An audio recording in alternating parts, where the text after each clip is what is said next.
Have you been chasing a game where the story leads and the dice decide your fate? Well, it's not 5e, it's not OSE, or Pathfinder, or others. So where does that leave us? I kept searching for creativity, chaos, and consequences, and guess what? It already exists. Now, stick with me, and I'll explain why you should be playing Advanced Dungeons & Dragons. I know. Advanced Dungeons & Dragons is messy. It's inconsistent. It's not balanced. It's not clean. And that's kind of exactly the point.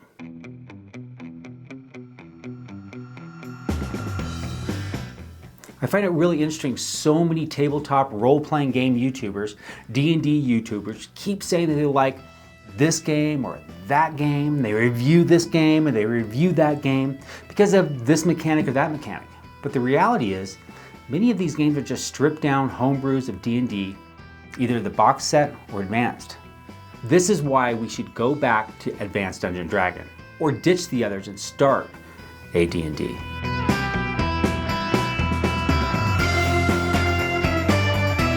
OSE Classic game set is $20. Dungeon Crawl Classics Core Rules is $50. And Dark Shadow role-playing game is $59. I could list all the other D&D type games, but you get the point. A lot of these new games that have come out in the last 2 to 15 years are people's responses to not liking Wizard of the Coast D&D's version of Dungeons & Dragons. And they've decided to make their own, adding in crazy unpredictability or making the world be part of the game. In reality, they've just repackaged the original D&D with some new amazing art. And maybe a little bit better organized, or a lot more organized. And maybe even a little easier to run.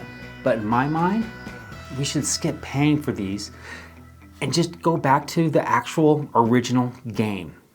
This is not a personal attack on other gaming systems. No feelings were harmed in the making of this message. We understand that RPGs are beautiful, exciting, full of dragons and dungeons, or possibly both in reverse order. We respect them, admire them, maybe even send them a fruit basket. But we also recognize something important. They're basically all just Advanced Dungeons & Dragons in disguise, like Scooby-Doo villains. Pull off the mask and boom, it's Thaco underneath. If you've spent your adult life searching for the mythical unicorn role-playing system, good news, it already exists. And it's wearing a horn helmet, carrying a longsword, yelling something about saving throw versus death magic. Now, if you have $1 million and really must give it to someone for emotional closure, spiritual growth, or just to feel something again, I will humbly accept your generous offers. I take gold, cash, bitcoins, boats, antique cloaks, silver spoons, haunted paintings, rubies, sapphires, enchanted items, scrolls, or a dragon's core provided said dragon has vacated the premises. Also, I accept PayPal. Just kidding, I don't. PayPal's terrifying. Anyways, I'm not saying those other games are incredible. They are, truly. They've got production value, gorgeous art, cool mechanics, and some of them even smell nice. I'm just saying Advanced Dungeons & Dragons already exists. It's right here. It's been here. It never left, and you and I should absolutely play it.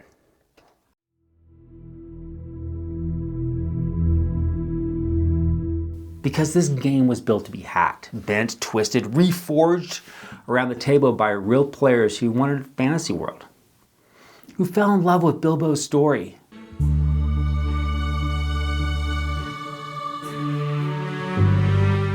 They enjoy Vox Machina, even when it's campy.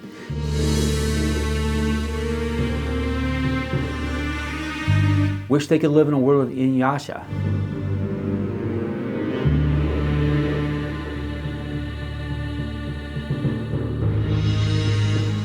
And they like Delicious in Dungeon.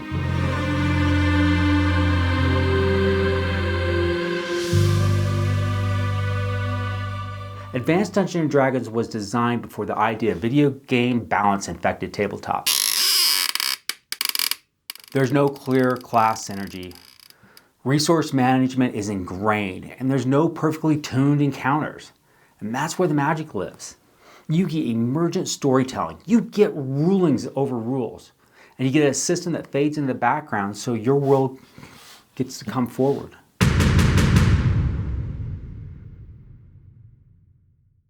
This channel exists because Dungeons & Dragons used to be fun.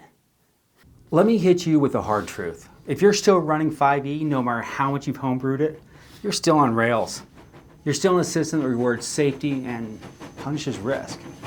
You cannot make a legendary game or story in a system that's afraid to let you fail. How many ways do you get to revive someone? How many YouTube videos are out there about how not to TPK your party?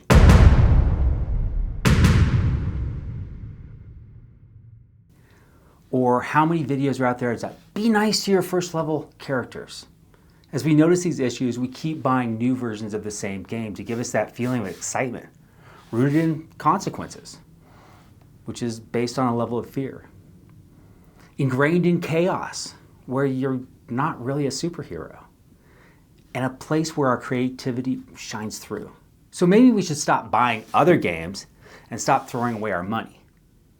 Advanced Dungeons & Dragons was designed for you to homebrew the game, where everything is still trying to kill you. We get to build and play epic stories that make Advanced Dungeons & Dragons a messy, terrible, organized, perfect game. And it's innate design for the DM and the players to make it complex or very simple.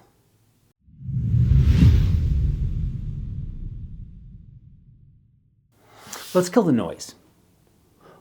What you actually need to run and play an Advanced Dungeons & Dragons, you need core books, first edition. You need Player's Handbook from 1978. You need the Dungeon Master Guide from 1979 and the Monster Manual from 1977. You're done. The second edition core rules are a little cleaner, the layout's a little nicer, and there's a little more of lore flavor. And that's the Player's Handbook from 1989, the Dungeon Master Guide from 1989, and the Monster Manual from 1993. Pick one edition, or mix both. Personally, I love using both. I pull in elements from the 2E, like the Elven Archer, and the different types of sub-races like the Forest Gnome, which add another layer of flavor. Everything is flexible, nothing is locked. Sometimes you present your case as a player, accept or tweak as the DM, or you implement things you like and discard what you don't. That's how the system is designed to work. It's collaborative, it's custom, it's yours.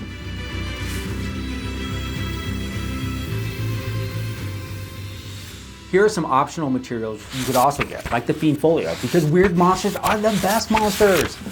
The Manual of Planes, the Unearthed Archaea,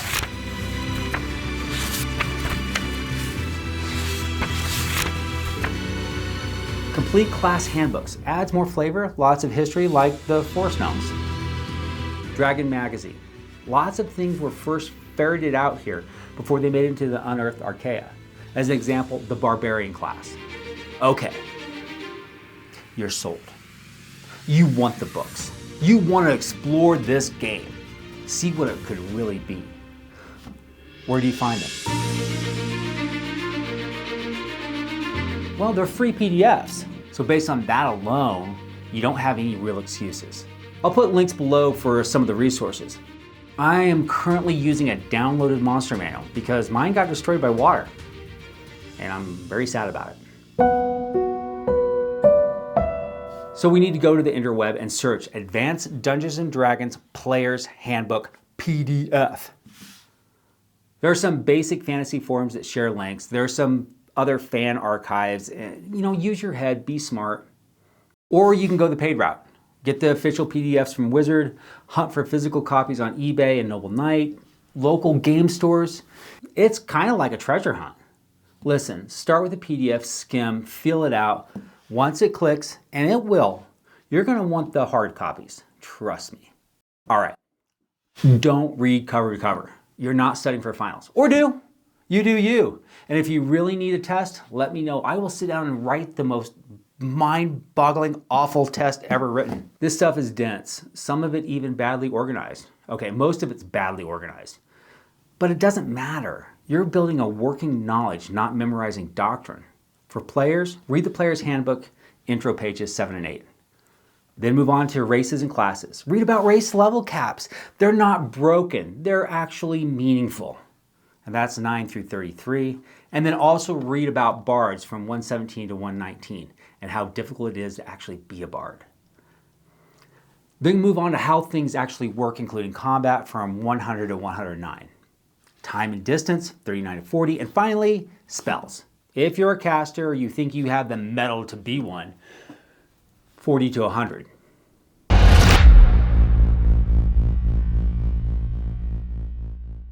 For DMs, do everything that the players have just read, and then start with the Dungeon Master Guide intro, page 9. Then go to encounters, which is on page 61 and 67. Look at your magic items for fun, not for addiction. Read about a sample dungeon on page 94 to 100. Browse over Thaco saving throws on 73 to 80. The Monster Manual is much later, as needed.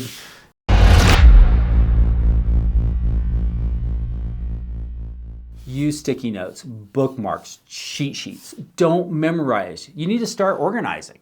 If you have questions, reach out. I know a lot about nothing. And yeah, I'm going to go deep dives into why I've changed certain rules, why I've streamlined this, and how I've homebrew this and that, and it all fits in together into this framework. But first, we need to learn the bones. My analogy is you can't really rebuild an engine better, stronger, faster, until you actually understand how an engine works.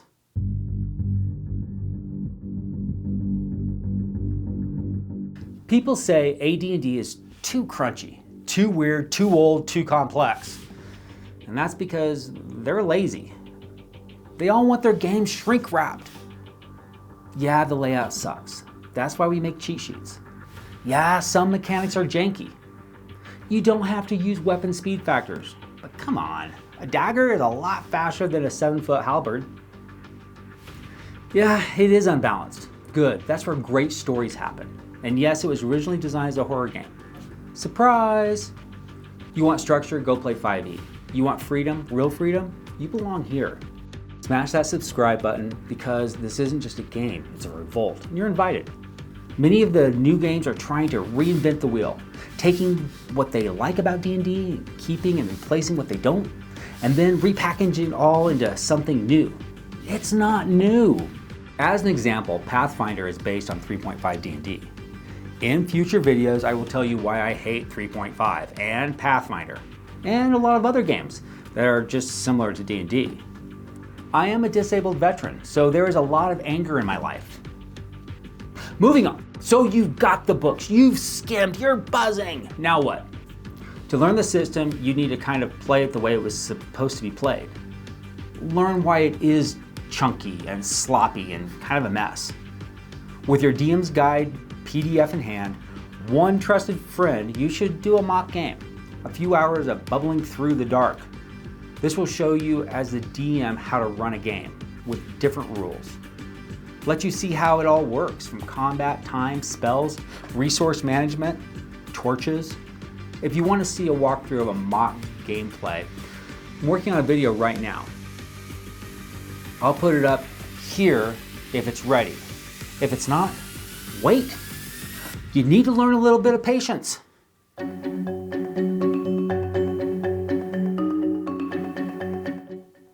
Here's a quick checklist of things to get you started.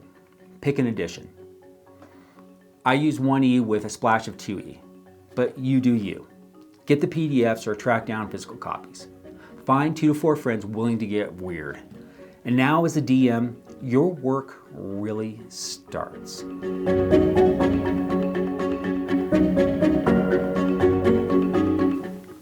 To start, you need to roll a character, develop a backstory, build a dungeon, start a world, and figure out how your characters fit into that world. Make an antagonist. Luckily, you don't have to do it all at once. Well, you really have to roll characters and develop those backstories. You need to develop your prologue that actually gets players hyped with a real emotional buy-in. But that's another video. Damn, I have got a lot of videos to make. You need to understand that you need to ditch the idea of a session zero. And remember, your party is made up of individual characters that are all heroes of their own story. Don't homebrew yet. Learn the bones first. Let your players know the mechanics might change, and that after every session, you'll do a quick Q&A go through of what worked and what didn't. This is just the beginning. There's a lot on the table, and I want these videos to feel like a solid pocket knife. Each blade or tool is useful on its own, but together they fold out into something more powerful. The goal is to create a step-by-step guide that gives everyone the ability to carve out their own path along the way. Grab your books, grab your friends. Unlearn what you've learned. Real D&D does exist. Welcome to the game and welcome to your game.